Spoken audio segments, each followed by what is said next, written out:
See if that does anything. But I'll start the clock and we'll get going.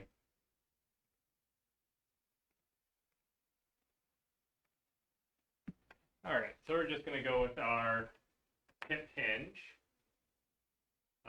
with overhead reach. So I'm going to hinge from the hips, pull back on my left fingers, arms overhead, hips to the right, lean to the left, hips to the left, lean to the right.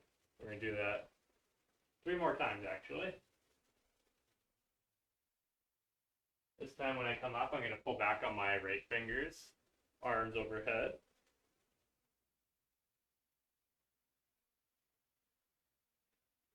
So,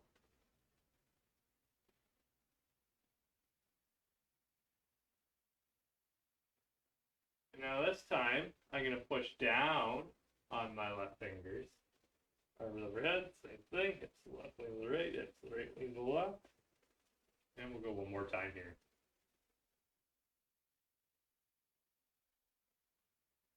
This time pushing down on those right fingers, arms overhead. Okay, so we will go to our door frame stretch.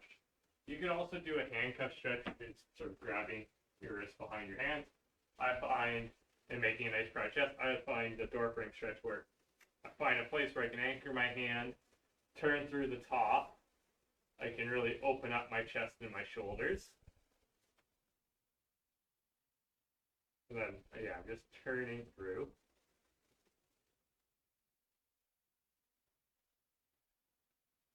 And then, do the other side. We're actually going to do each side twice. Just open up, allow that anchored hand to stay anchored as we twist through the top, feeling that stretch in the chest and the shoulders. I would say this stretch is important for just about anybody. We're changing sides just because our society is so internally rotated with everything we do, from using the washroom to watching television, driving our car to eating. It's all the same. We're always punched forward, so it's really important that we open up and stretch our chest and our shoulders, because they're the muscles that get really short, so we want to make sure that we're lengthening them. Okay, so warrior 1, warrior 2. All we're going to do is take an exaggerated step forward, push our hips forward, and then bring our arms in line with our ears. Hold this for a few seconds. And we'll bring the arms down to shoulder height, pointed forward, looking forward. Trail leg stays straight, and then you lean in to the front leg. All right, so we'll switch sides here. Which means I step forward an exaggerated step with my right foot. I push my hips forward. I bring my arms in line with my ears. I'm nice and tall, neutral in the spine. I turn out my left foot. Arms are at shoulder height, pointed forward. I look forward and I lean into that front leg, keeping that trail leg straight.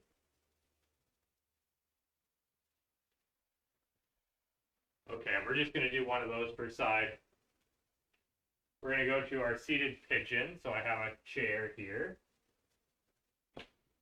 I'm going to take my left leg, I'm going to cross it over my right, and then have a slight lean forward. And you should feel this in the side of your hip there. You're stretching out your glute medius mostly. This is a great stretch if you're prone to sciatica, or you have sciatica. You've probably seen this stretch. Switching sides, probably seen this stretch or a variation of this stretch. Just a really great way to open up the tight lateral muscles of the hip. And if there's any nerves being pinched because of these tight muscles, it's a great way to release them.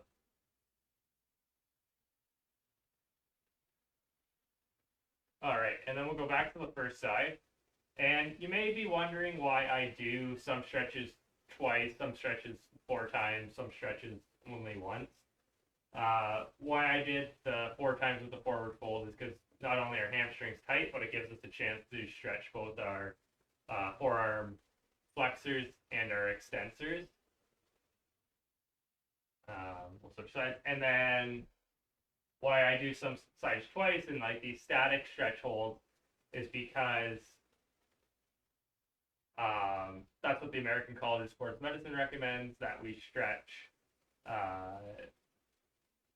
for a total of 40 to 60 seconds across 2 different sets. That's where we see the best improvements in mobility. And some stretches I just do once because we're sort of moving through them. It's just getting that pattern down. Okay, so chair hamstring, we can do a number of ways. If you're worried about balance, you can just have your foot straight in front, toe pointed up, and you can lean towards it using the chair to balance. If you want to challenge your stretch of the hamstring, we're actually going to stretch all 3 muscles of the hamstring. I'm going to stick my left leg on the chair with my toe pointed towards my shin.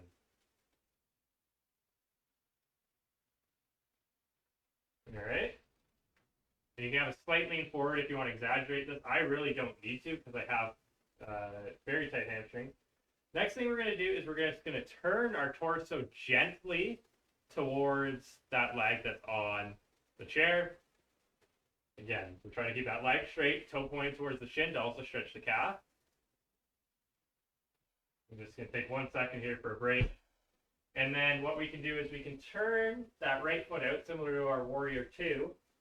And same thing, leg straight, toe pointing towards the shin, but now we're just facing the same direction as the toe is facing.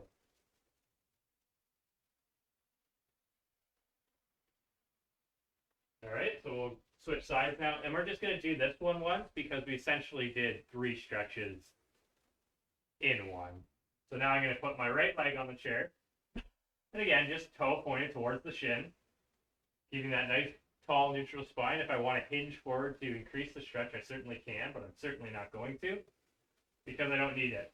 I look for that 6 out of 10 stretch, where 10 is being, it's being torn apart and 1 being no stretch at all. We'll turn towards that right leg now.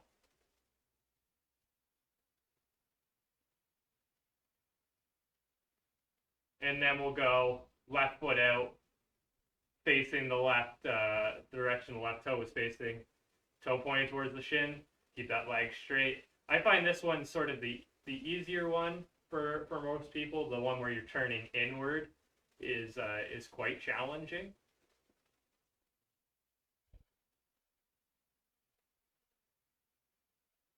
All right, and then we're going to go with our triangle and reverse triangle poses, and then upper trap neck stretch, and then we'll be done.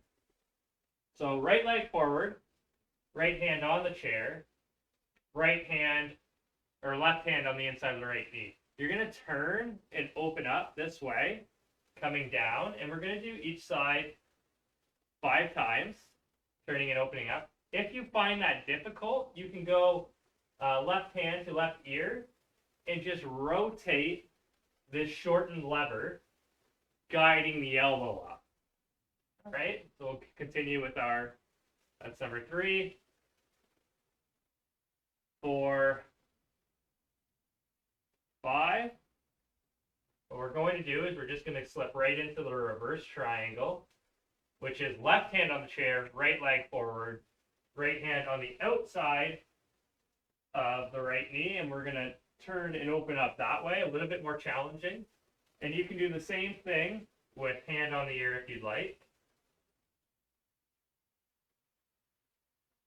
Really great rotational movement. Perfect. Now we'll go left leg forward, left hand on the chair, right hand on the inside of the left knee. Turn and open up. So that's the durability. If you golf, this has to be a stretch for you. If you play tennis, this has to be a stretch for you. If you sit in a computer desk or a chair or a driver's seat all day, this has to be the stretch for you. Just phenomenal.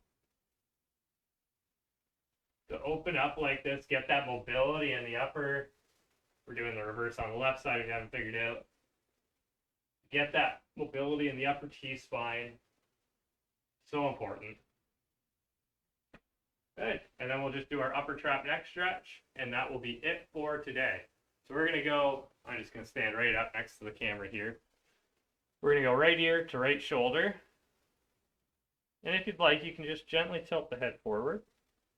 Gently, gently, gently. And we can switch sides. We can go left ear to left shoulder. Gently tilt the head forward.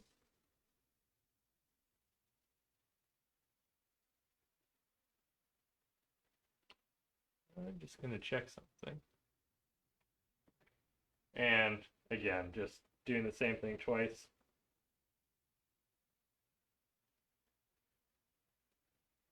And back to the other side. Now, you might be thinking, hey, Dave's chinsing out on us on this stretch. He's not holding it for very long. You really don't need to hold that one for too long. Those are extremely short muscles and they're very tight. So just a little bit of a release is perfect. That is all I have for you today for Stretch with Dave. I hope you enjoyed it. I know it's a little shorter than usual. That doesn't mean it's not effective. I will see you tomorrow morning if you'd like to join me for a HIIT class. Until then, you guys have a wonderful day.